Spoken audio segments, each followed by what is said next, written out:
กับการทักทายสบายดีเด้อปลาลุงมันมือทุกคนแม่นเดือนอยู่ให้อยู่นาเด้อบ่มีน้ำนาแต่อื่นแต่บ้านอื่นเพิ่นดำหมดแล้วทุกคนนะแม่นเดือนยังบ่ได้ดำเพิ่นเอาติดรถไถไปใส่ในหูเอาฝากติดตามแม่เดือนฝากกดไลค์กดแชร์ฝากเป็นกำลังใจให้แน่เด้อ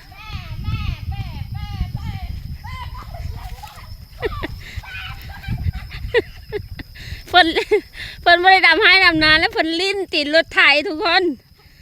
พะเบิ่งบรรยากาศน้ำกันอยู่ทงไห้ทงนาคือเก่า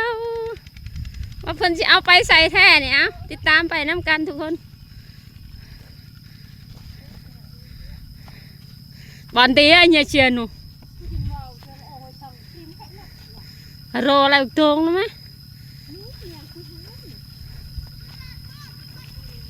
ตรงโตช่วย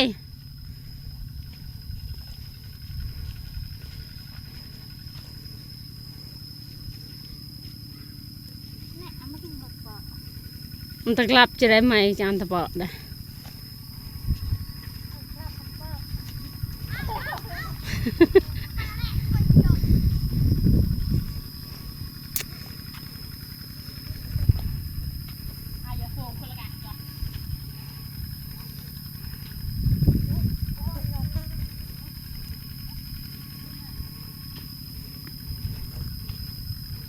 ตรงเปรมิลับอีกนึงรักหรอนี่ถ่ายคลิปเก่งกัง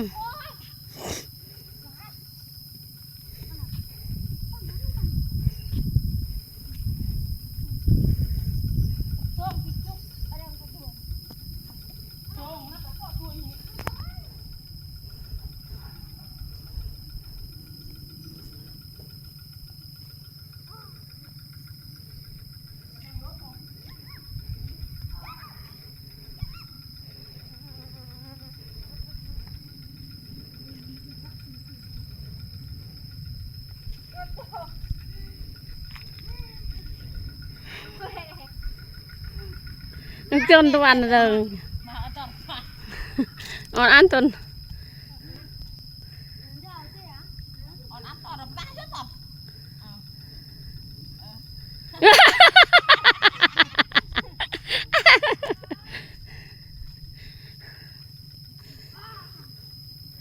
ตะเปย์ใช่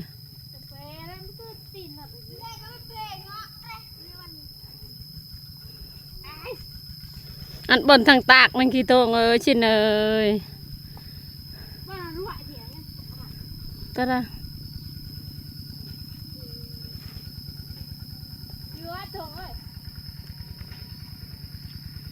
เจอnhà đường tọp tê lừa ở ngoài pre như thế cho lột thầy pre lực lượng có lột thầy kiềng được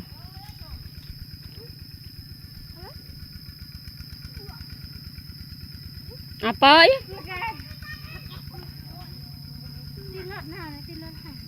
tên lột là nha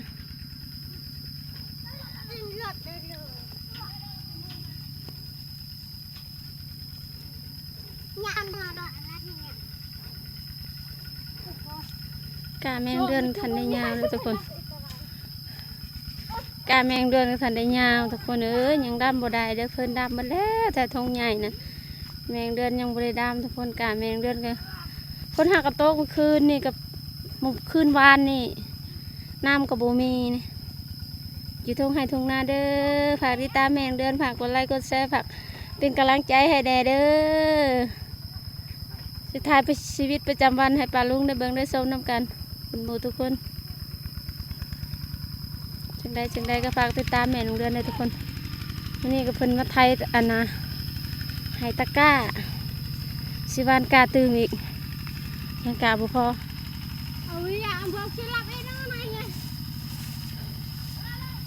อ่อนไปอีกนึงวันช่วยนะเอาต้องตำมาไปอีกนึง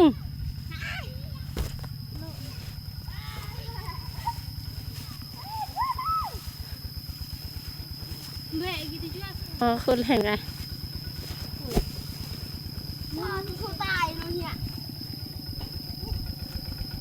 น้องมึงสิเก่งว่าเตโซก็ตอนนี้กระแทกกับบักตู รอนได้ตรง เพิ่นสิเอาขึ้นทางนี้บ่เฮ็ดได้เพิ่นยกเอาเลยบ่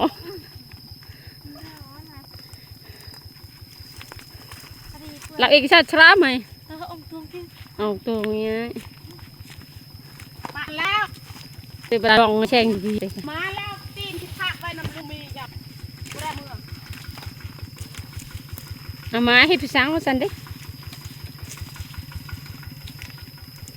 อันนี้เทียมคนอื่นนะ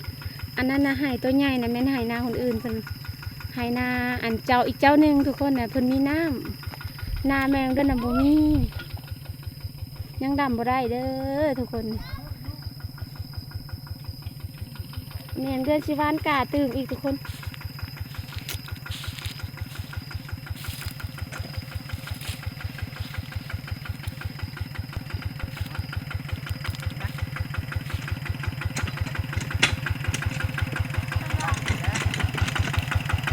เจ๊เอาไว้ตรงไหน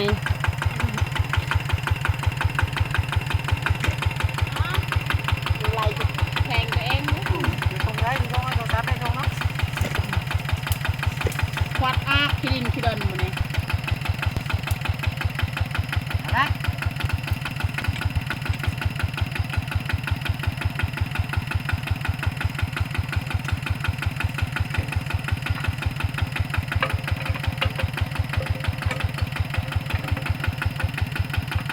ให้สิวานการยังบ่มีน้ำวานป้าไว้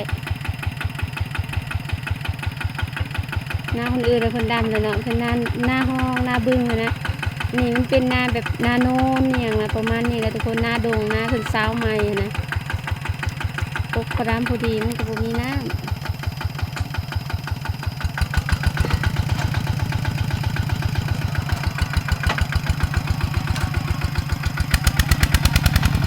อันไหนเตรียกเตะครับเตรียกระยะหน่วยเอาคุณบ่วันไหนเนี่ยวันไหนโอ้ยการฝึกโอ้ยการฝึกโอ้ยการฝึกเช่งเพื่อดาวรุ่นเนี้ยแล้วดอกชะอะไรดอกชะอะไรผมเพื่อปะนี่ตรังตองอะไรไหนเพื่อได้อะไรตัวบนหัว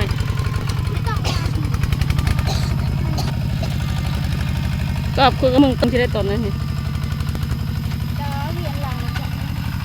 มัมลำเหรอ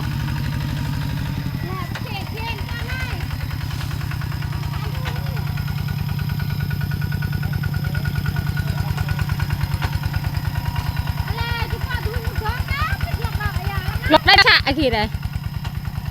เดี๋ยวยวนเลยได้ชินเลยนะขนมมา